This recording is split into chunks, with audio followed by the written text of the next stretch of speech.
I'm going to start this off with yes, there's a lot of things I agree with Gene Berg and some of the old school guys, but I also know that over the last, whatever, since this started, a lot of things have changed and a lot of things have gotten better. You know, you've got guys running uh, in the sixes with pump fuel on a streetcar in the eighth. The stuff has evolved in the Volkswagen thing, and let's talk about some of the things that, of course, with engine cooling that I agree with, and maybe why I agree with him and why I disagree with some of them that Gene Berg has in this article. You guys check below. Go ahead and read it. It's an old article probably that was written years ago, and I'll tell you about what was happening at that time and why that I think they made the article. One of the things that was happening is people were putting oil coolers, aftermarket oil coolers, over the back of their fan, and the whole idea was to help number three run cooler, because they put this oil cooler over the back of their fan. They take the one that was like this one here out, and this was kind of, a lot of cars had these instead of dog houses because it was, there was more of them on the road. A lot of people were switching to the dog house, which was really good. But they had the stand-up cooler, and they would take that out, and they would cut a hole in here, and then put an aftermarket cooler, and they put it over the fan. That does not work, okay? It makes your engine run hotter because it restricts the airflow going through the fan. Now, what we did with some customers came in, and we would just move that thing from here over to on top of the transmission or over to the side of the transmission, and that did work better, but I'm not sure that it actually worked better than the stock original stand-up cooler. Um, but this thing was known to starve your number three from air. So a lot of guys, were avid people of the doghouse cooler. Now the other thing, so that's what was happening. So that's what Gene Berg had in there, that those aftermarket coolers don't work. And I think that's what he was talking about, is those things generically in that article. Back at that time, people were running single weight oil. And a lot of things have changed in the oil technology today that were not happening back then. So he said that if you run no thermostat in your engine, you have 15 to 18% more engine wear. That, I busted that myth. That is not true. I know that that's not true. We had about the same amount of uh, about the same amount of miles on a rebuilt engine as we did from a brand new car getting its first rebuild. It was about the same amount of miles. So saying that didn't make your engine last as long and is not true. And let me tell you why. Because I think what happened back in the old days, we used to use like straight 30, straight 40 weight oil because everybody said that that's what you had to use. The VW wouldn't do multi weights, which we found to be completely untrue today. A lot of us are running multi weights. There's guys running synthetic oil in their cars, and we're finding that to work even better than the old oil technology that was around back then. So maybe if you're running the old Quaker State with paraffin based, and yeah, you ran it too cold, yeah, maybe it would cause more engine wear. And again, that's an outdated information that people are still sticking by today. And maybe that was made for people all over the United States, but he was in Southern California. Everybody in Southern California was removing thermostats because we found them to be completely unnecessary and not really do anything. I know that they don't do anything because I have friends that get 150,000 or more miles out of a rebuild today. So tell me why that is. Why does that happen? The biggest problem we're having with Volkswagens always is the engine running too hot. And that can be resolved with some of the other things that we're doing today. Something that I definitely agree with is the thing about the uh, doghouse fan shrouds that don't have all the stuff in there, the baffles to help direct the air. Yeah, you need to have all the stuff in the fan shroud. The original Volkswagen ones work really good, but also Scat ones are at least as good as the original. They may even have better stuff in them. I'm not sure, but they're at least as good as the original ones. Some of the aftermarket cheap ones, of course, don't have any baffles in them, and especially when you have a doghouse with no baffles and you don't get the proper amount of airflow going through the cooler, yeah, it's not going to work as good as the original one. So running an original doghouse shroud that's a real Volkswagen is really important. I agree with him on that, and there's nothing to say that that doesn't work. That's true. Something also he said in the article was that performance cams don't make your engine run cooler. And I do not agree with that. I know for a fact I have run performance cams. It's you got to do your homework though. You can't just, I think the whole reason that they had that in there is because people would just throw a performance cam in, not do the jetting, not do the re-engineering of everything, and they would just think it got ran cooler. It can run much cooler than the factory one if you have your engineering right. And this is the type of thing that I'm going to explain real quickly in this, so you kind of understand and what I think that, like I said, they were probably just throwing in a performance cam and going, "Hey, man, that's better than the original." Obviously, GENE BERG sells performance parts, so I know they would put performance things in that worked. So here's the concept. So let's say you put a performance cam in, okay? Now, in order to get the most performance out of that cam, you really need to increase your compression ratio. You might need to do some porting with your heads or whatever to make that cam work correctly. Now, there's two different things you can do with a camshaft. You can go for efficiency, where you're trying to get the most horsepower before you're out of your engine. But there's also other things you can do by using a performance cam, which is make it run cooler. So let me tell you how you do that. If you overcam your engine, so let's say it's really hard for me to explain this, but hopefully you can understand.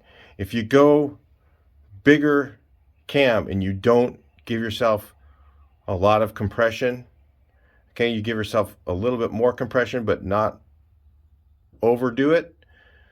You're not trying to get as much out of your cam as possible by giving yourself more compression, and you're able to have more air and fuel mixture into your cylinder, a little bit more than it's needed.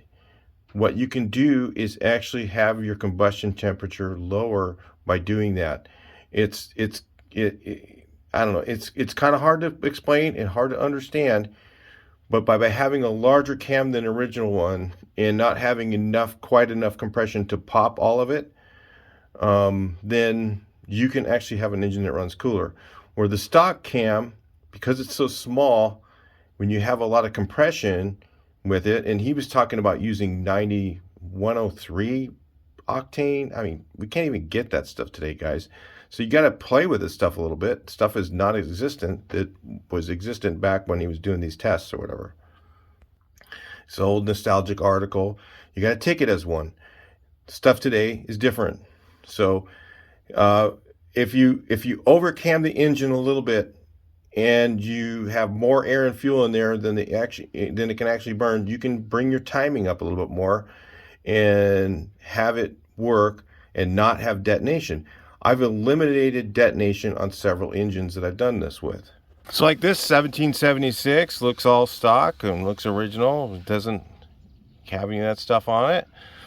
It has a very large cam, and it's running 8 1/4 to 1.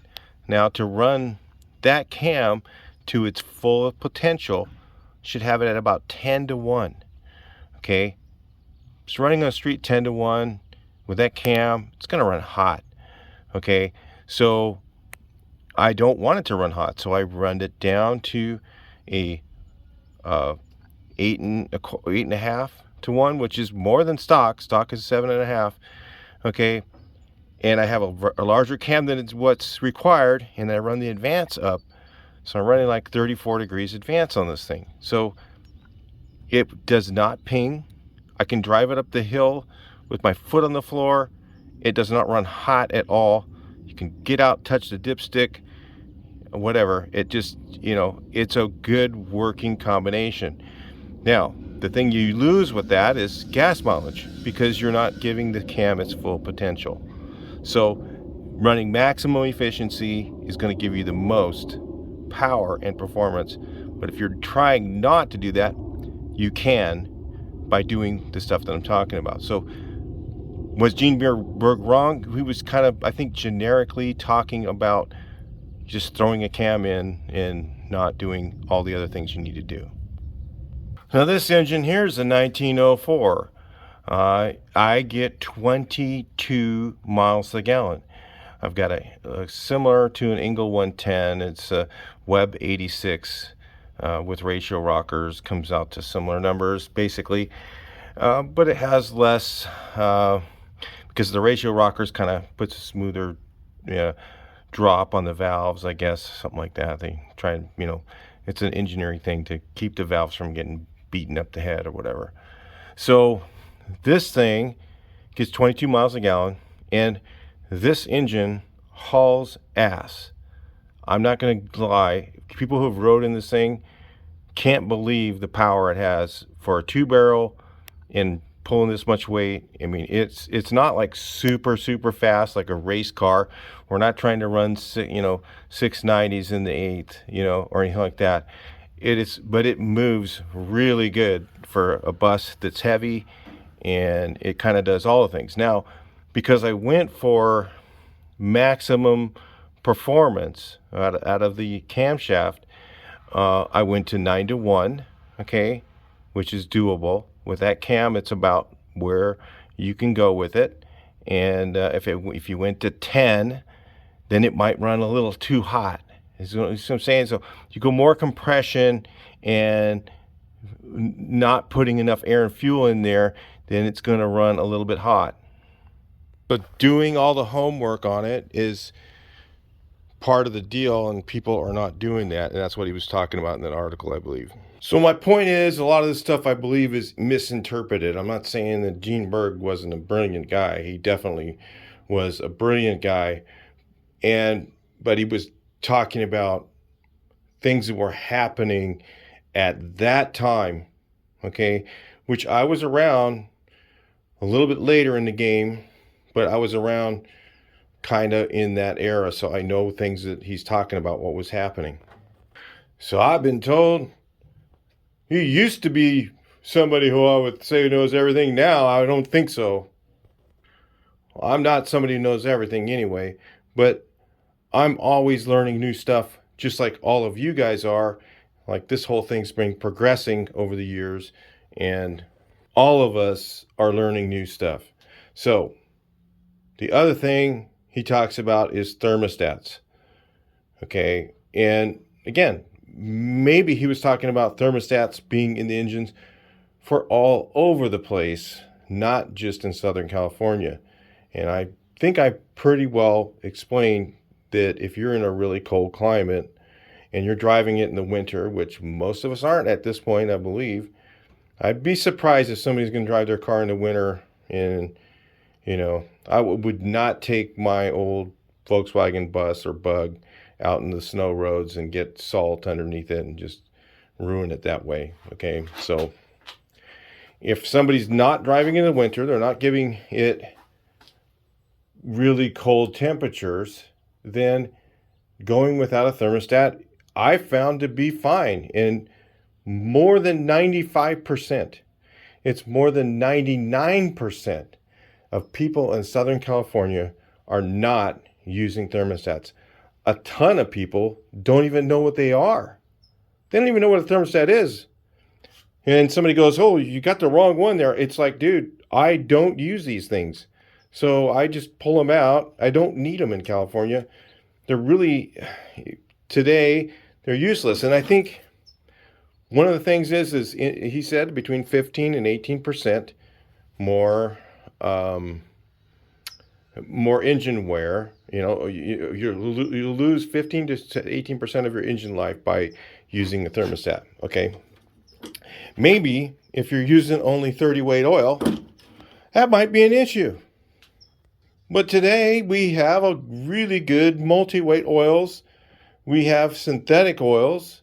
Some guys are even using those, and I got friends that run 100% synthetic. You never put a drop of anything but synthetic oil in their Volkswagen, and it works great. So, you know, the guys say, you know, they leak oil. It's like, dude, he has no leaks. One of my friends runs nothing but synthetic in his car. No leaks. And if you're running synthetic oil, it will handle that swing of being really, really cold and not being warm enough and still having it do lubricity. So yeah, back in the old day, if you're running 30 or 40 weight oil in your engine and you were not letting it warm up, you might have a bit of an issue with it not wearing as long. I still never saw that kind of engine wear from not running thermostats. We did not have that problem. Engines were lasting just as long with no thermostats on them as putting them on. And you know, I knew several engine shops and lived in Southern California where MP was started, where Econo Motors was one of the largest dealerships in the world. A friend of mine was a parts manager for Volkswagen. His brother was the parts manager for Riverside, and we saw tons of stuff. Okay, tons and tons of stuff, maybe more than some of you guys that are back east. I don't know, you know, I don't want to overstep you, because you can still have your opinion. You can decide that I'm completely wrong with all of this stuff, and that's fine, whatever. But I'm just telling you what we saw and what I've done and what other people have done that I believe supersedes some of those things in this article. So even today, now some guys are running no cooler, and they're running 2 outside coolers even for racing. You've got guys that are pulling numbers that have never been seen. You've got guys running 91 octane and putting 250 to the ground, you know, horsepower more. I don't know, maybe 280 even with 91 octane of fuel. These were never heard of back in the old days. They had fuels that worked better. So guys have figured out a lot of things that are better today than they were then. I'm not saying that, you know, these guys like Berg and all these guys are idiots or they don't know anything, and that, okay, I'm saying that stuff has changed, and if they were still around, they might have a different opinion now, because they've seen the changes that we've seen. The last time I've run single weight oil, I'm going to tell you, was back when I ran Valvoline racing oil. And let me tell you, I ran straight 40 in my car in Valvoline racing, and I would put 2,000 miles on that sucker, and I ran that thing so hot. I used to take it up to 100 miles an hour a lot. I used to take it to 80 miles an hour on the freeway all the time, and I had a 412 set of gears in it. So that motor was literally screaming, and I would burn them up just because I was just such a crazy young kid. And I switched to Castrol. So I used Valvoline Racing, okay? Used to take it out and it would just come out like water. No lubricity. I mean, it was just like, it would just empty out just in a second. And it's because they have a lot of detergent in that oil. So it would just come right out of the system. Broke down, nothing left of it. Switched to Castrol, drove it the same way. Drove it just as hard. And I put the Castrol in, and it'd go in the thickness it was. When I took it out, took the drain plug out, it come out in the same thickness as I put it in. It didn't break down at all. So I switched to Castrol. So what I'm saying is, oil technology from the 70s to today is so much better that I believe some of those myths are just gone. A friend of mine's got 150,000 miles on his engine rebuild. I was like, dude, why are you rebuilding? He goes, well, is it like worn out? He goes, I don't think so. I mean, yeah. I'm like, does it smoke? He's like, no. Does it use oil? No. But he's got 170,000 miles. Because I just want to do it because it's got 150,000 miles on it, not because it's worn out. So those are numbers we never saw in the 70s and 80s, even though we were using all German parts. And these guys are using Chinese parts today and getting 150,000 miles or more because they're using counterweighted crankshafts. We're using 4140, 4340 cranks, counterweighted, chromoly rods, not VW rods, chromoly rods, the heads. I don't know how GENE Berg could know that using no thermostat was causing heads to crack. I would just love to see their research on that. I don't agree. So he was saying that heads would crack. I think it was a sheer design issue. They would crack between the valves. They would crack between and this could be also because people drove the crap out of their car. They're climbing hills and just flooring it. There's a lot of really, abusive people back in the day when these cars were cheap. Okay, and guys would drive up mountains just flooring it the whole time or whatever and just not be nice to it. And so they would crack in the heads. And one of the new heads now, the AA Performance, the CB Performance, Ponchito, some of those have a peanut plug that they put in there, and it's moved away just a little bit. The combustion chamber shaped better. So people say you can't beat the Volkswagen engineers. I'm telling you, they've done this. Some of these guys, CB Performance beats Volkswagen engineering hands down. I'm sorry. They just know what they're doing. They've done it for a long, long, long time. Claude and his gang over there, they know the game, and they've figured out things that, because if you think, people go, you can't beat Volkswagen engineering.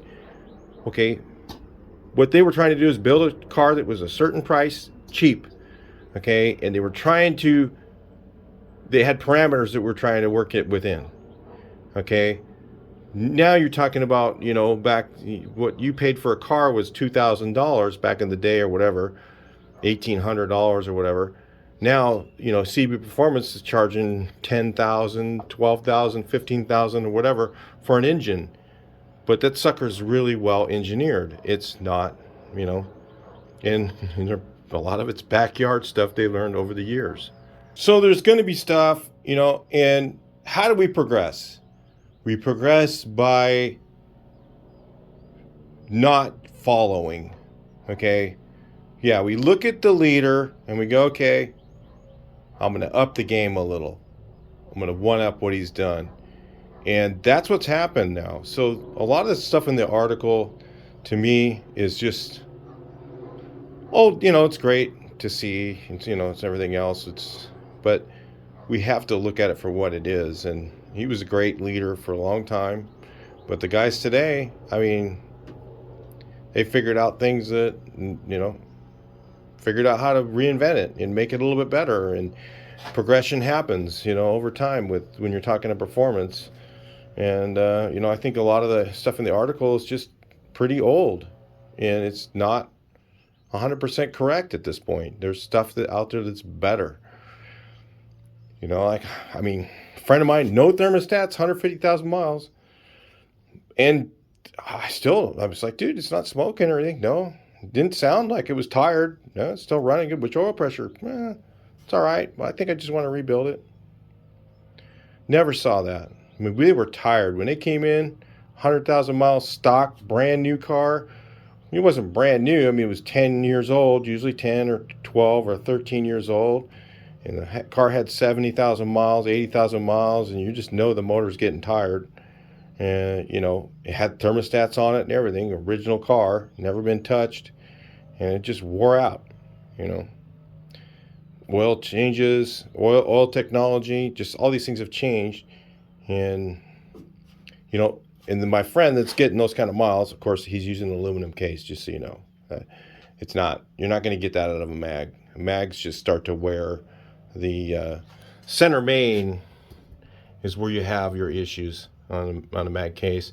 There's just all that movement from this being like a softer metal, and it's really strong. Magnesium is really strong for its size, but there's all that softer metal, and it just it just doesn't last as long. Aluminum is this more stable material. You don't even need to adjust your valves as much with aluminum. He still runs them every 6,000 miles, just like you normally do.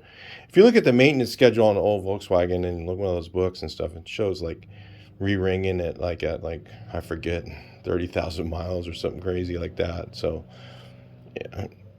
Anyway, yeah.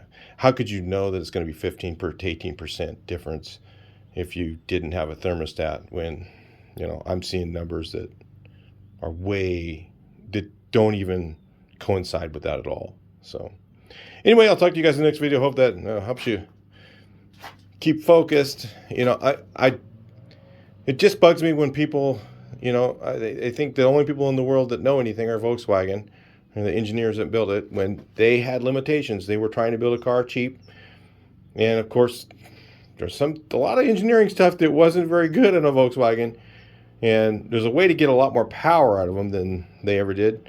And it's a way to build them stronger. We've done it today. So anyway, I'll talk to you in the next video. Please like, share, and subscribe.